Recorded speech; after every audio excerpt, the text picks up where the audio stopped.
seu coração nesse sermão, que não é um sermão que vem de mim, né? É um sermão que vem da graça do nosso Deus. Enquanto você abre aí o nosso querido, maravilhoso amigo, servo, Claudinho, está colocando a lapela aqui. O tema de hoje é Igreja na Cidade. Tá bom? Aí? Pode ser o Silvio Santos. Oi. Igreja na cidade.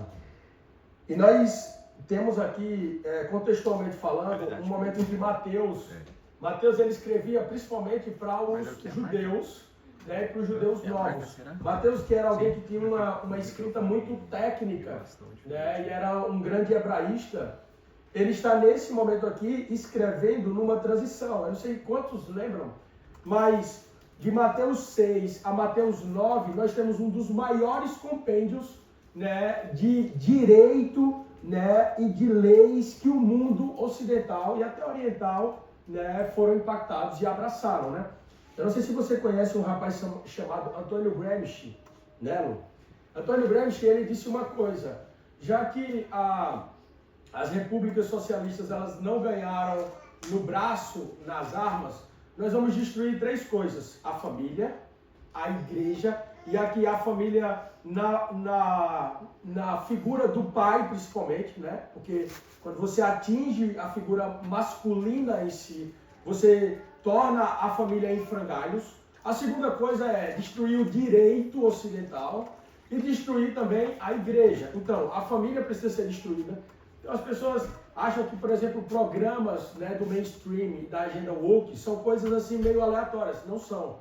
São de caso pensado. Tá? Então, quando você via na década de 90, né, início dos anos 2000, por exemplo, a Rede Globo soltar, né, coisas que aviltavam a família, a igreja, né, colocavam o direito em xeque, era para destruir essas três coisas que vinham, né, das orientações de um cara que era muito inteligente, né, mas que usou a sua sabedoria, a sua inteligência sem sabedoria, né, com vistas a uma pauta ideológica e uma narrativa. Né? Então, destrua a igreja, destrua a família na posição do homem. Né? Quando você vê Simone de Beauvoir falando contra a masculinidade, ela não foi a única. Né? A masculinidade sempre tentou ser aviltada. E, por fim, o direito. Por que o direito? Porque grande parte dos nossos compêndios vem de Mateus 6 e 9. Olha que fantástico! Olha que fantástico! A livre expressão, isso vem da Santa Palavra do Senhor. Universidades foram criadas por cristãos, orfanatos, hospitais. Então o Senhor ele nos dá a bênção de vivermos não só uma religião, né? Quando você fala em religião, você fala assim, em coisas etéreas, né? Não, qual que é a sua religião? Né? E as pessoas às vezes acham que o cristianismo ele é só uma religião, é uma coisinha para eu falar na igreja, sabe, Soninha? É uma coisa para viver ali, enclausurado nas quatro paredes da igreja, e não é. O Senhor nos chama a vivermos o cristianismo em todas as suas facetas, em todas as partes da nossa vida, Rodrigo. Por isso que, quando se fala em ascetismo, as pessoas logo pensam em ir para um monastério, em tirar momentos sabáticos. Momentos sabáticos são maravilhosos. E o Senhor sempre saía para orar. As pessoas se aglutinavam ao redor do Senhor e ele saía para orar. O Senhor saía e ia ter com o Pai. Mas quando nós falamos em ascetismo, como o Senhor diz, e eu defino o ascetismo para vocês, viver uma vida ascética é alguém que busca, em primeiro lugar e como primazia, ao Senhor. Sei lá, se você anda de helicóptero, se anda de fusquinha. Zero problema com isso. A pergunta é, onde está o seu coração hoje? E quando nós falamos em ascetismo, ele traz uma conotação de fugir da cidade, fugir das coisas, fugir dos nossos problemas. O ascetismo, às vezes, é fugir daquilo que hoje talvez nos atormente. E o Senhor, ele traz algo fantástico, né, que Weber discorreu sobre, Abraham Kuyper, que foi primeiro-ministro da Holanda, discorreu sobre que é ascetismo intramundano. Se você é uma cirurgiã e você está lá operando as pessoas e servindo ao Senhor com o talento que Deus lhe deu, ali você deve glorificar o Senhor. Olha como é diferente. O ascetismo, Rodrigão, que foge da cidade. O Senhor não nos chamou para um ascetismo, fugir dos nossos problemas, ir a uma montanha e alcançar o nirvana. O Senhor nos chamou a corrermos para Ele, na nossa realidade. E aí é onde entra uma definição que eu queria que vocês soubessem, que inclusive é filosófica, é política, é econômica, que é o ascetismo intramundano. Porque as pessoas sempre perguntam assim, por que os Estados Unidos, desde a sua raiz mais tenra, né, cresceu tão rápido? Porque o americano, em sua base protestante, ele sabia que trabalhar era também glorificar a Deus. Por isso que nós falamos sobre o ascetismo intramundano. Porque o que se fala, por exemplo, dos seminários, né, quando as pessoas elas vão em busca de o que alguns panteístas chamam de nirvana, que é uma paz suprema, eles vão para as montanhas. E o que o Senhor tem nos chamado, nos desafiado, é viver essa paz que excede o entendimento. Olha como é fantástico a descrição de Filipenses. O Senhor, ele diz, e a paz que excede até mesmo a cognição, a lógica. Guardem os vossos corações e as vossas mentes em quem? Em Cristo Jesus. A primeira vez na história dos escritos antigos em que Jesus ele é definido como um lugar. É como estarmos em Jesus. Não importa onde você está, meu irmão. Você está na África, você está em Uganda, você está em Singapura, você está nos Estados Unidos, você está em São Paulo, você está no interior do Pernambuco. Você precisa ter o seu coração e a sua vida em Cristo. Esse é o primeiro ponto. Quando nós falamos sobre cidades, né, o Senhor ele habitou cidades. O Senhor ele tirava tempo para orar. Você vai ver em diversas passagens, Jesus parando para orar. Ele se enclausurava. Ele ia para o quarto e orava. Ele andava sobre o mar e orava. Não dá para a gente andar sobre o mar, né? Mas o Senhor ele tinha as leis da física em suas mãos. O Senhor ele parava para orar. Eu tenho a impressão que na nossa vida o grande problema é que nós temos sempre que encontrar o próximo passo, a próxima chave, o próximo drive, o próximo sonho, a próxima viagem. E o Senhor tem nos chamado a vivermos com Ele já, na nossa vida. É intramundano, é hoje eu quero entregar a minha vida ao Senhor. Eu quero viver para Ele. Por isso é que quando nós vamos para uma apologética mais confessional, se você for olhar muçulmanos, kardecistas, com todo respeito do mundo, o Senhor, inclusive, né, é a Santa Palavra quem nos chama a respeitar-nos, né, mas que nós precisamos proclamar a verdade. O kardecista, né, quando você fala dos panteístas, dos animistas, todos, o budista, né, todos dizem assim, encontre um lugar, vá para fora da sua realidade e alcance uma pureza espiritual. Já o Senhor olha para nós, isso é a primeira vez que isso acontece, e diz assim, Pai, não os peço que os tires do mundo, mas que o quê? Que os livre do mal. O Senhor nos chama na nossa realidade a vivermos nele. Se você antes mentia, não minta mais. Se você era alguém que fazia uma cirurgia por fazer, hoje você faz para a glória de Deus. Se você era alguém que, por exemplo, tinha medo do futuro, hoje você confia no Senhor. Escuta, o Senhor sempre nos chamou a sermos sábios. Escute uma coisa. As pessoas às vezes se enganam ao achar que o Senhor não nos chamou a sermos previdentes. Nós precisamos confiar na provisão do Senhor, mas nós precisamos entender o poder de nos programarmos, de sermos sábios na nossa vida atual. Todo esse prólogo, queridos, é para que nós pudéssemos entrar na Santa Palavra de hoje. São 3 versículos, né? Então, veja que a Palavra do Senhor ela é poderosíssima. Em 4 versículos eu precisei fazer todo esse prólogo, né? Então, é aqui onde nós estamos.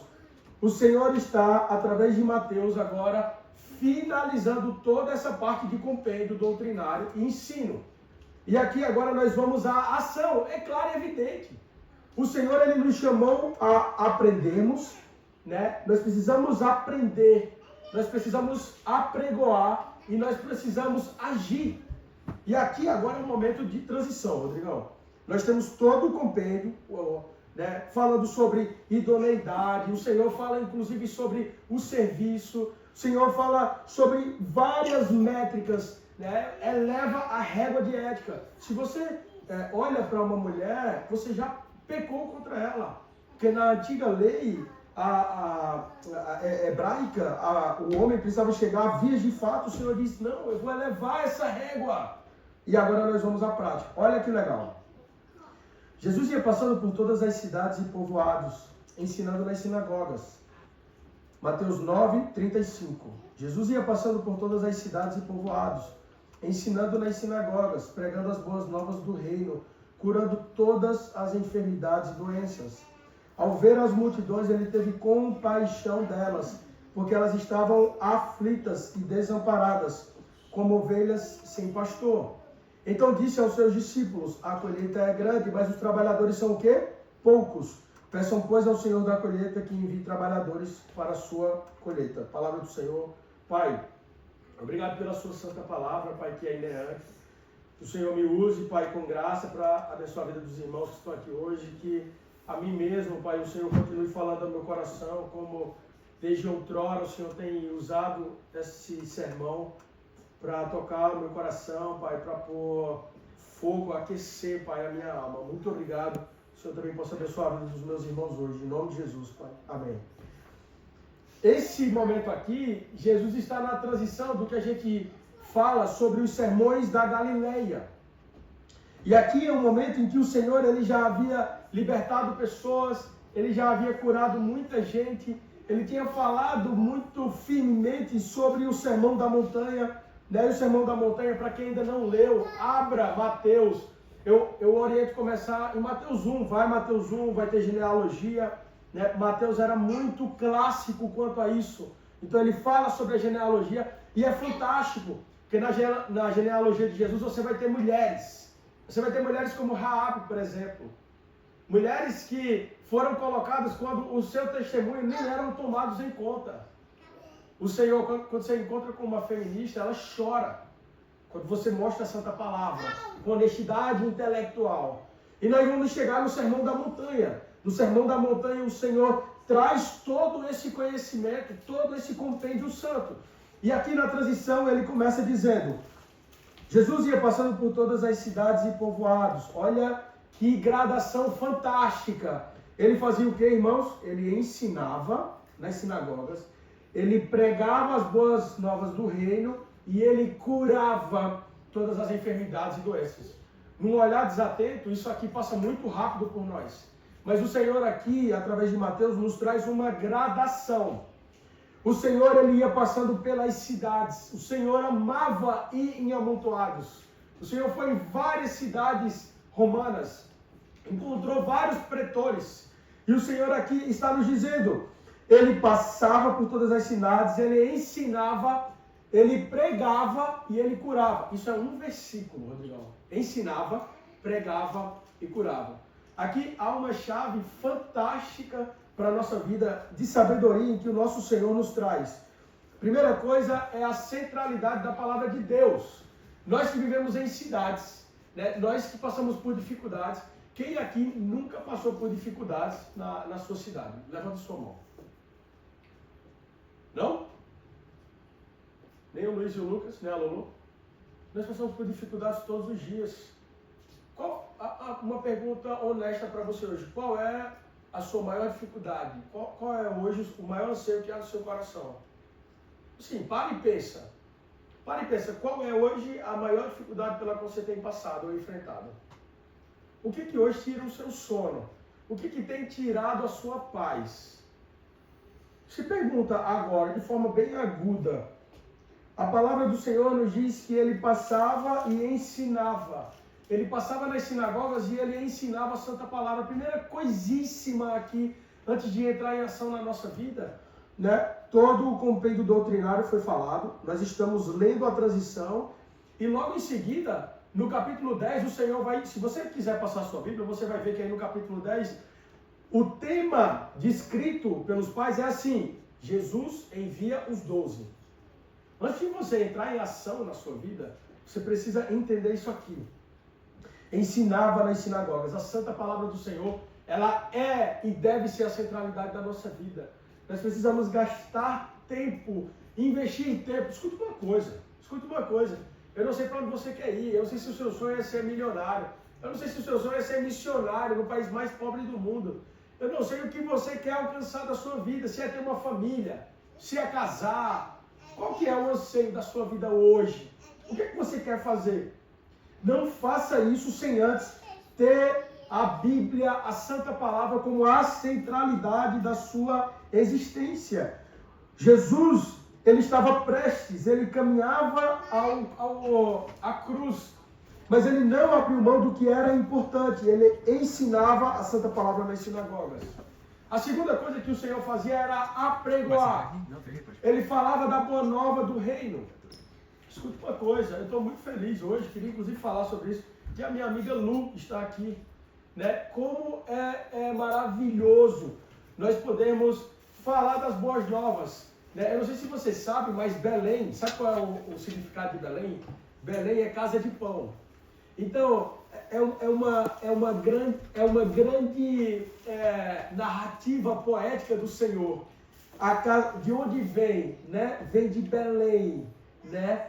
Da casa de pão. Eu sou o mendigo que encontrou a casa de pão e que agora, portanto, precisa apontar para os outros onde há pão, o pão que sacia a fome, a água que mata a sede.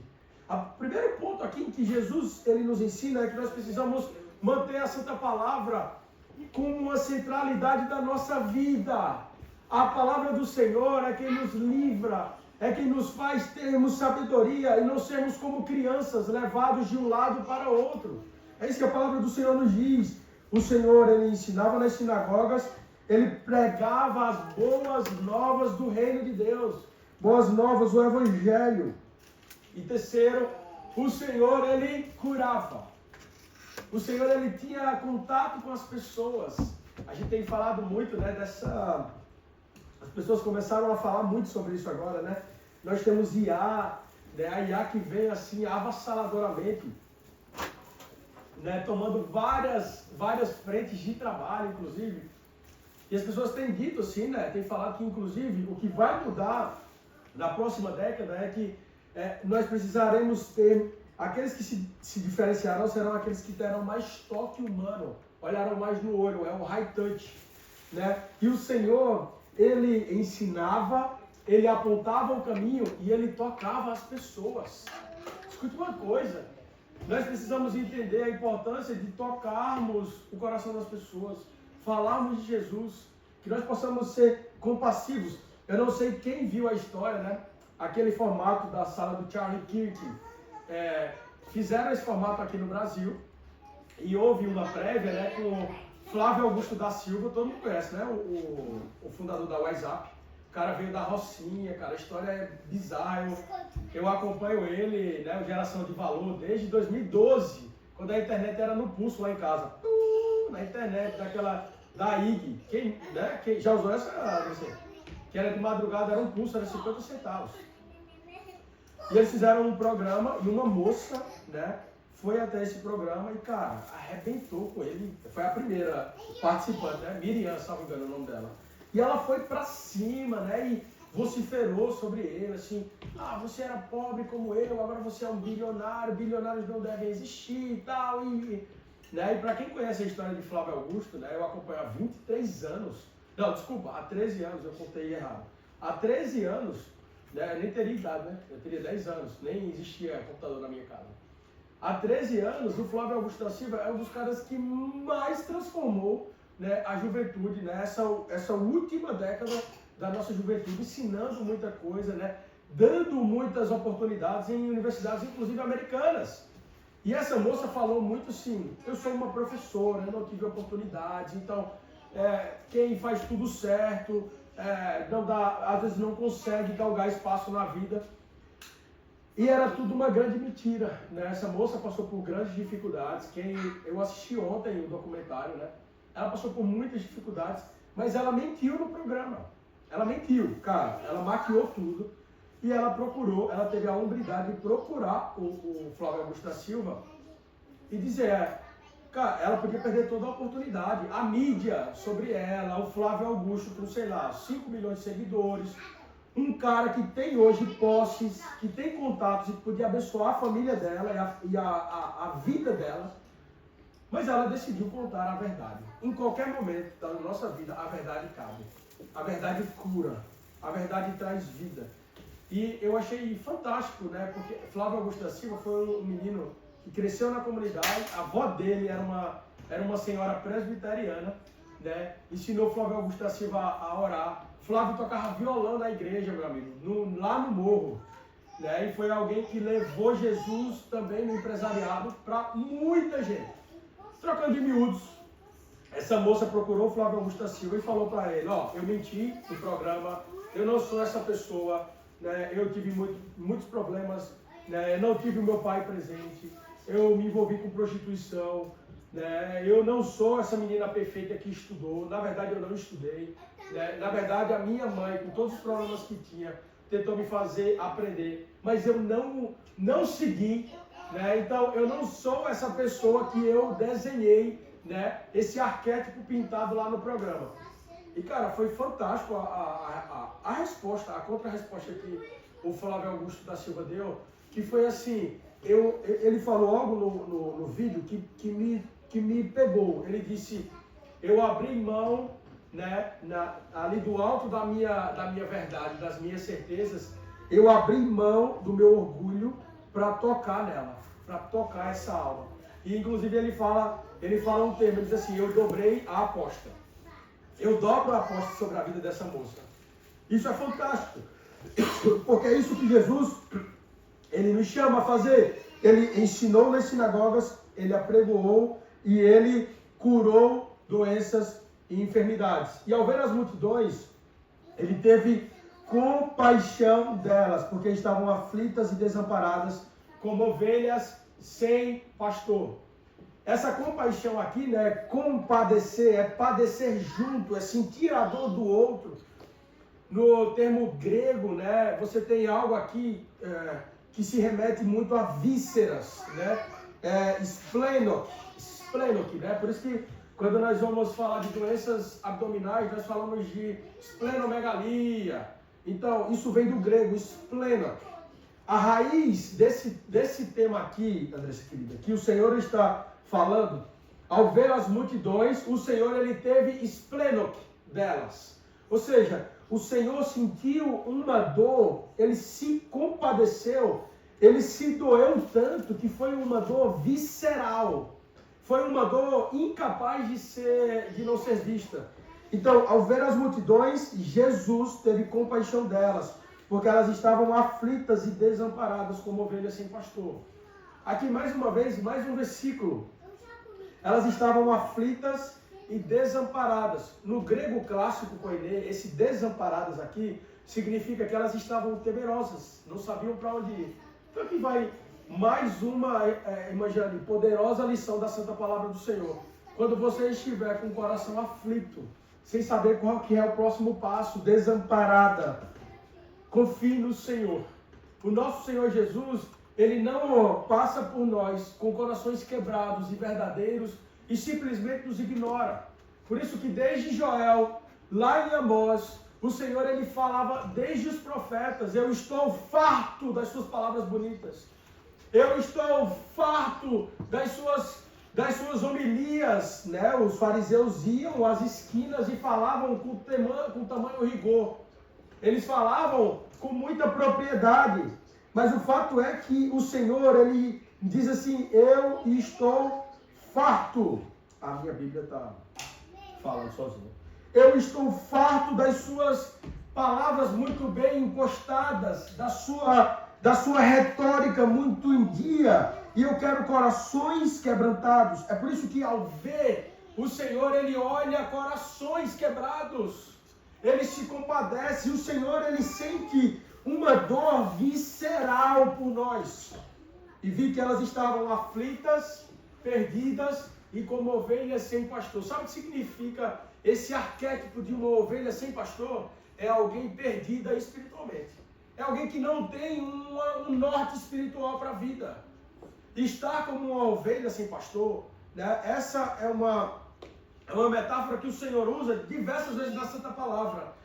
Toda ovelha sem pastor é uma ovelha que se perde. É por isso que o Senhor disse que nós precisamos ser como o pastor, né, que abandona. E ele foi esse pastor que abandonou as 99 e foi aonde? Foi em busca da ovelha perdida lá no aprisco, fora do aprisco. Então o Senhor nos fala de 3 perfis. Pessoas que estão aflitas. Eu não sei se você discorda de mim, mas a aflição é a aflição do porvir. Pessoas que vivem de ansiedade, irmão. Pessoas que estão aflitas, esperando um futuro. O Senhor, Ele se compadece de nós. Então escute uma coisa. Pare de viver seus problemas sozinhos. Às vezes nós estamos aflitos, correndo atrás de amigos, né? Que você tenha amigos verdadeiros, que primeiro amem ao Senhor e que lhe amem tão profundamente que possam falar a verdade na sua cara. Nós carecemos de pessoas que nos amem tão profundamente que nos admoestarão, mas estarão conosco. Procure pessoas que são reais e verdadeiras na sua vida.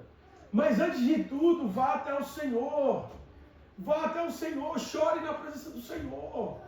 Eu tenho a impressão que nós vivemos a nossa vida, os nossos medos, os nossos traumas, o medo do nosso futuro, como se Jesus fosse uma figura etérea.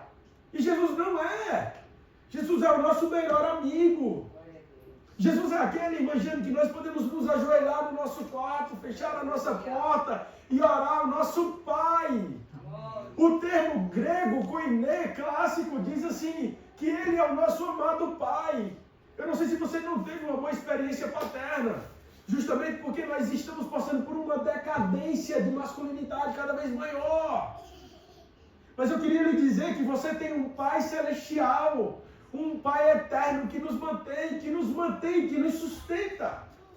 Eu não sei qual é a sua história paterna, mas hoje eu lhe convido a conhecer esse Pai, Rodrigo, que se comove, que sente uma dor visceral por nós.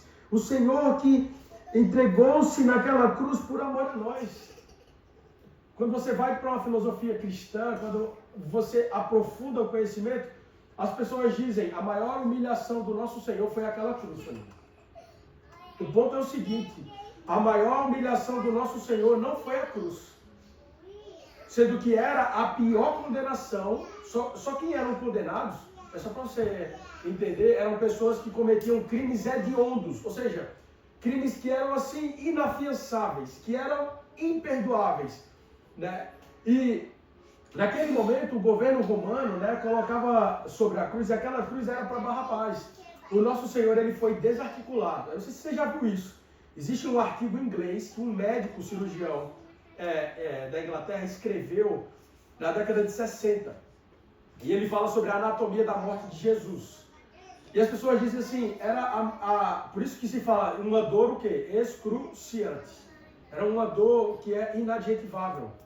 Mas o Senhor não passou pela maior humilhação na cruz. A maior humilhação do nosso Jesus foi ter vindo e encarnado como homem. A maior humilhação do nosso Senhor foi ter se feito homem. O Senhor, o Criador dos céus e da terra, morreu por nós. Ele se entregou por nós.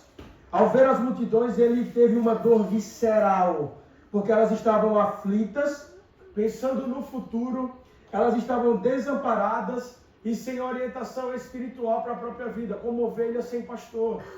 Imagine que o nosso Senhor, ele nos amou de uma tal maneira. Quando você vê João 3,16, porque todo mundo sabe que diz João 3,16. Vamos lá, todo mundo comigo. João 3,16. Porque Deus, o mundo, que deu para que todo aquele que nele crê, mas tenha. Porque Deus amou o mundo de tal maneira. A cruz é a tal maneira. Não há uma descrição, não há uma adjetivação certa para essa tal maneira. É por isso que em grego aí a classificação é o amor ágape. É o amor incondicional do nosso Senhor por nós. Então escute uma coisa, irmão. Quando o Senhor ele olha para nós, ele nos ama com aquele amor visceral que ele foi à cruz. Escute isso. Nós não temos um pai distante. Eu estava falando com um gordinho, eu peguei o violão dele emprestado, eu disse a ele, Eu vou fazer como quando eu era adolescente, na escola e jovem na universidade. A gente vai começar uma conexão no trabalho, nas clínicas agora também. Nós precisamos ensinar a Santa Palavra, nós precisamos apregoar, tocar nas pessoas como o Senhor tocou. Nós precisamos ir até os aflitos. O Senhor, Ele olha e diz assim, eles estão aflitos, perdidos na vida. Eles não têm orientação espiritual. Escuta uma coisa, eu vou falar para vocês de todo o meu coração. De todo o meu coração. Olhando para aquelas pessoas com os corpos aos montes. Aos montes. Eu só consegui pensar, será que algum deles, nos últimos suspiros, né, alguém teve a oportunidade de ouvir sobre Jesus como aquele ladrão na cruz? Porque uma coisa é real, irmãos. Escuta, uma coisa é real. O Senhor disse que nós conheceríamos as árvores pelos seus frutos. E até que se prove o contrário, aqueles homens, eles demonstravam frutos que desonravam o nome do Senhor. E até que se prove o contrário, porque isso é uma jurisdição do nosso Deus, né? Quem pode dizer se eu vou ser salvo? Meu coração está no Senhor, mas a última palavra é dele. Até que se prove o contrário, aqueles homens fora da lei foram ao inferno. E eu não sei se isso gera comoção no seu coração, mas me entristece demais. Porque há um destino eterno para a nossa alma. As pessoas acham que quando você conversa com um ateu, alguém que não tem um lastro de quem Deus é, ele às vezes é grato e não tem a quem agradecer, está perdido na vida e não tem a quem procurar. Naquele momento que eu vejo aqueles vídeos passando, eu faço assim, meu Deus, eu sei que são pessoas más, são pessoas que receberam a mão do Estado. Eles receberam a mão do Estado porque colheram o que plantaram, isso é fato. Isso não é algo que se discute. Não, você não tinha homens ali produzindo na manufatura, fazendo pão numa padaria. Não. Você tinha homens que molestavam mulheres dentro da comunidade. Você tinha homens, pessoas que levavam entorpecentes a famílias carentes. É isso que você tem. Essa não é a questão. A questão é que cada vez mais, quanto mais tempo nós perdemos sem falar de Jesus para o amigo que está do nosso lado, para o amigo que está na nossa repartição pública, para quem trabalha comigo no hospital, para meus filhos, para minha família, para minha avó. Quanto mais tempo eu perco de falar de Jesus para essas pessoas, um countdown da vida vai acontecendo. Nós temos um countdown da vida. E infelizmente, irmãos, naquela operação do Rio de Janeiro, mais de 110 pessoas foram a óbito. E o meu sentimento é de tristeza. É de tristeza porque isso é fruto do pecado. É de tristeza porque aqueles homens que tiveram a sua sentença por conta do que plantaram e colheram, lhes afastou eternamente do nosso Senhor Jesus. Escute isso. Você não vai me ver nunca comemorar um ato como aquele. Eu aprovo as investidas do Estado, é óbvio. O Estado, ele é descrito, e sempre foi descrito, a Bíblia fala sobre a mão do Estado. Imagine que nós precisamos gerar mais segurança para as pessoas que produzem, para as crianças poderem brincar e ir à escola. Mas a colheita da escolha daqueles homens me traz profunda tristeza. Profunda tristeza porque as pessoas, aqueles homens estarão longe do Senhor eternamente. Escute isso. Você acha que vai viver para sempre? A minha pergunta para você é essa. Nós temos tantos estímulos que parece que a nossa vida vai ser eterna. Mas escute uma coisa. Se tem algo que nós temos certeza absoluta, inclusive se você gosta de genômica, eu sempre falo sobre isso. A telomerase, do grego telos, fim, é uma enzima que basicamente, né, Andressa? Ele conta, é o countdown da nossa vida. Então uma coisa é real, deixa-me dar um spoiler para você. Nós não somos eternos. Nós, invariavelmente, vamos morrer. E isso não deve trazer tristeza ao nosso coração. Isso deve trazer alegria de viver, de glorificar ao Senhor, de nos entregarmos a Ele, de vivermos cada vez mais, de estarmos mais próximos do Senhor. E é isso que Ele está nos dizendo aqui. Ao ver as multidões, o Senhor teve compaixão, porque elas estavam perdidas, aflitas com o porvir, e sem direção espiritual, como ovelhas sem pastor. A minha oração é que nós possamos levar a quem o Senhor nos presentear o Santo Evangelho. Que na semana nós possamos falar de Jesus para as pessoas. Abrace alguém, ore. Quando nós falamos sobre ser cristão e esse cristianismo intramundano, que não foge da sua realidade, mas que vive na sua realidade, o Evangelho vivo de Jesus é o que transforma as coisas. E para finalizar, então disse aos seus discípulos, eu queria chamar Luquinhas comigo para a gente finalizar, cantando ao Senhor, agradecendo a Ele por esse domingo. A colheita é grande, mas os trabalhadores são poucos, pois peçam ao Senhor da colheita que envie trabalhadores para a sua seara, ou para a sua colheita. Nós vimos aqui 3 coisas super importantes, de que o nosso Senhor,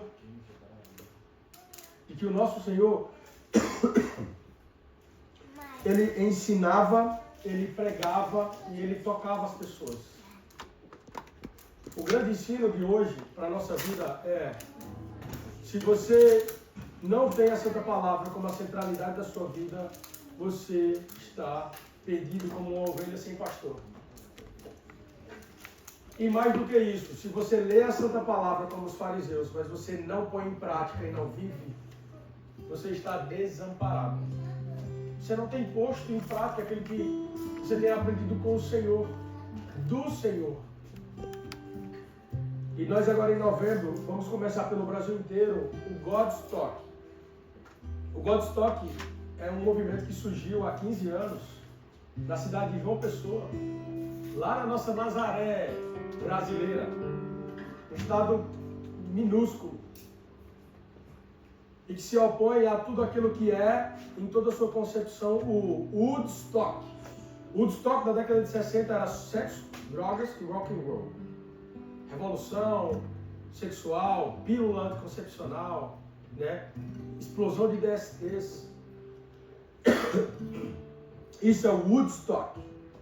Nós veremos no Brasil inteiro, Campina Grande, Brasília, aqui em São Paulo, por exemplo, nós vamos escrever cartinhas à mão, né? Cada um vai escrever 10 cartinhas à mão com um QR Code, direcionando para encontrar a nossa igreja. E aí você vai escrever de próprio punho e vai entregar lá no seu trabalho, na sua repartição, na sua família, falando sobre Jesus, porque nós acreditamos que o Godstock é diferente de sexo, drogas e rock and roll do Woodstock. O Godstock é fé, amor e esperança. É um movimento que gera vida. Por isso que esse sermão de hoje, a igreja fazendo a diferença na cidade. Era um sermão que eu queria... Não sei se o Alazinho conseguiu gravar ele hoje. Alazinho, boa. A gente vai soltar no Spotify. Se você puder compartilhar, compartilha. Manda para um amigo seu. Manda para alguém que já é da igreja há muito tempo, que talvez está desamparado, está perdido, né? Está como um pastor sem ovelha, como alguém perdido no pasto. A minha oração é que o Senhor possa abençoar a sua vida hoje. Que Jesus seja a centralidade da sua vida. Que o Evangelho das Boas Novas seja o seu feijão com arroz. Amém. E que tocar as pessoas, assim como Jesus tocou, seja uma prioridade para você. Do que vale a vida. No final, nós teremos as pessoas a quem o Senhor nos deu. E por fim, o Senhor finaliza esse sermão dizendo: aqueles que estavam aflitos e desamparados, como ovelhas sem pastor, eu tenho compaixão delas. Se você é alguém sem uma direção espiritual, volte para o Senhor. Entregue seu coração ao Senhor, confie nele, que o mais Ele fará. Se você está aflito com o futuro, entregue seu coração ao Senhor. Se você sente-se hoje desamparado, como alguém perdido na tomada de decisão, Entregue seu coração ao Senhor, porque Ele tem compaixão. Ele sente essa dor visceral de amor por nós.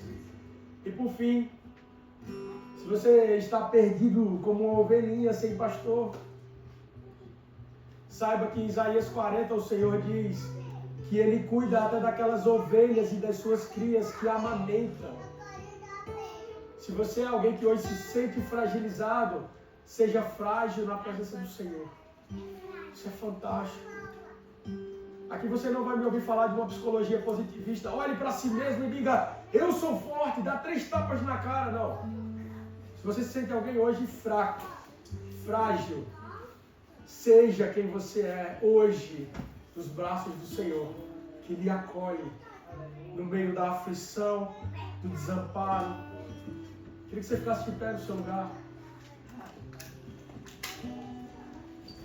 A colheita é grande e são poucos os trabalhadores, pois peçam ao Senhor da colheita. O Senhor é o dono de todas as coisas.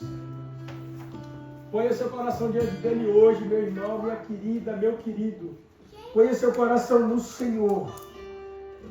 Como diz em Romanos, como fala em Coríntios, como fala em Filipenses, a esperança que o Senhor derrama sobre nós não é esperança como o mundo vula dá, mas é uma esperança que gera vida, que gera graça em nossos corações. A minha oração hoje é que a esperança do Senhor possa gerar vida nos seus dias. Que o Senhor acrescente vida aos seus dias, às suas horas. Que o Senhor Jesus acrescente graça. Que o seu coração volte a pulsar com fervor aquecido.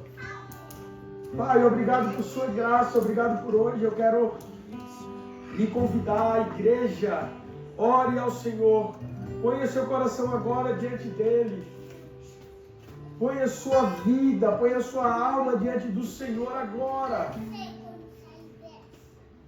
Esse é o momento seu e do Senhor. Diante de tudo que foi explanado hoje, diante de tudo que o próprio Senhor Jesus trouxe ao nosso coração. Porque escute uma coisa, irmão. Eu já li essa passagem do pós-sermão da montanha, desse compêndio de ensinamentos, umas 30 vezes. Mas ontem o que o Senhor falou ao meu coração, à noite, na madrugada, foi fantástico, foi maravilhoso. Eu queria que você pudesse entender que o Espírito Santo de Deus tem nos chamado como um Pai compassivo, para que nós possamos aprender a depender dEle em todos os aspectos da nossa vida. Nós não precisamos fugir do nosso problema. Nós precisamos viver e enfrentar as nossas dificuldades e os nossos dilemas nos braços do Senhor, confiando nele, os nossos corações, o nosso futuro, o nosso porvir, o nosso presente, até as coisas que passaram, os nossos medos. Ponha no Senhor.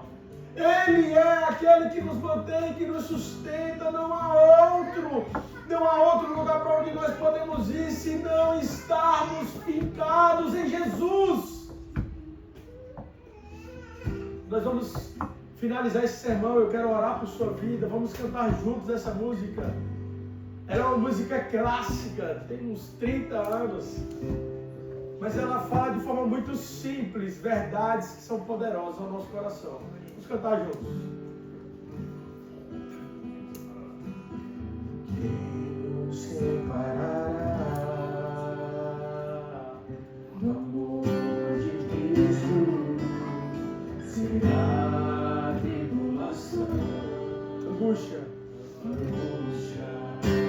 perseguição, fome ou nudez, perigo ou espada. Mais uma vez, quem nos separará? Quem nos separará? Nada pode nos separar do amor. Deus nos mantém. Será tribulação, angústia ou perseguição, fome ou nudez, perigo ou espada. Por quê? Cante junto!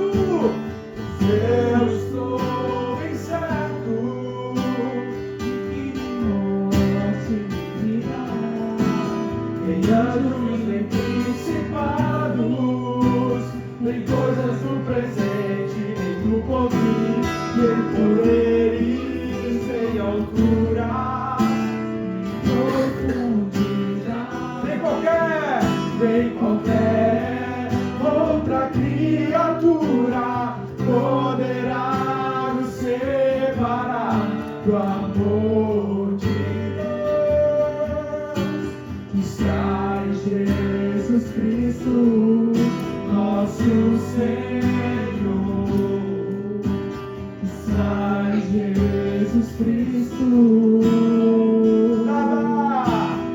Nada, você pode dizer, poderá nos separar. Nada poderá nos separar do amor de Deus. Está em Jesus Cristo, o nosso Senhor. Está em Jesus Cristo, nosso Senhor. Quando a igreja ora agora, eu queria que você fizesse todo mundo de cabeça baixa, pondo seu coração, a sua própria vida diante do Senhor, que é um Deus pessoal que nos ouve. Eu queria que você fizesse um sinal com uma de suas mãos, se você quer hoje conhecer mais desse Jesus. Eu quero orar por sua vida. Se hoje você quer entregar a sua vida de fato a Ele, dizer, eu quero caminhar mais com esse Jesus, eu quero conhecê-lo mais profundamente, eu quero orar por sua vida agora. Você que talvez tem medo do futuro e quer caminhar mais próximo com esse Senhor, eu vou orar por sua vida agora, em nome de Jesus. Pai, obrigado pelo seu amor, obrigado por esse momento, Pai, tão maravilhoso em sua presença, Pai. Obrigado porque o Senhor se fez presente, Senhor, na simplicidade poderosa de um culto, Senhor, de uma celebração que é devotada ao Senhor, Pai. Obrigado por sua presença no nosso meio. Eu oro agora pelos enfermos, Pai, que assim como o Senhor passou na Galileia, na Judéia, Pai, e o Senhor, Pai, tocou as pessoas, Pai, o Senhor trouxe cura física, o Senhor trouxe cura espiritual, Pai, eu te oro hoje, para que o Senhor derrame, Senhor, da cura espiritual eterna sobre nós, Pai. Que o Senhor nos traga vida, Pai. Que o Senhor gere vida em nós, Pai. Eu oro por cada família aqui representada, Pai. Eu oro, Senhor Jesus, por cada filho, Pai, e filha, Senhor Jesus, que tem o seu coração quebrado, talvez por uma paternidade, mas que o Senhor seja, Pai, a partir de hoje, o Pai amado, o Paizinho querido, o Abba Pai. Nós te agradecemos, Pai, pelo seu santo evangelho que gera vida em nosso meio, Pai, que nos traz graça. Obrigado por esse domingo, Pai. Obrigado pelo poder respirar, Senhor. Obrigado, Senhor Jesus, pelo privilégio de estarmos reunidos aqui, Pai. Abençoe aqueles que não puderam estar conosco hoje, que o Senhor possa visitá-los aonde quer que esteja, Pai. Em nome de Jesus, nós choramos e, como servo do Senhor, quero abençoar a sua vida. Estenda uma de suas mãos com uma oração paulina de bênção. Que o amor de Deus, que a boa mão, que a graça do Senhor, que as santas e divinas consolações do Espírito Santo possam estar com você hoje, com a sua casa, com os seus, agora e eternamente. Todos dizem? Amém. Amém. Aplaude o Senhor aí no seu lugar. Que Deus te abençoe. Não saia sem dar um abraço em quem está do seu lado. Domingo que vem estamos juntos.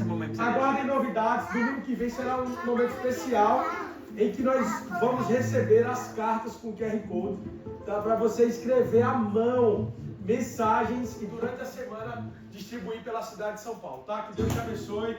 Dê um abraço e abençoe a vida do irmão que está do seu lado. Vamos terminar cantando. Abraço!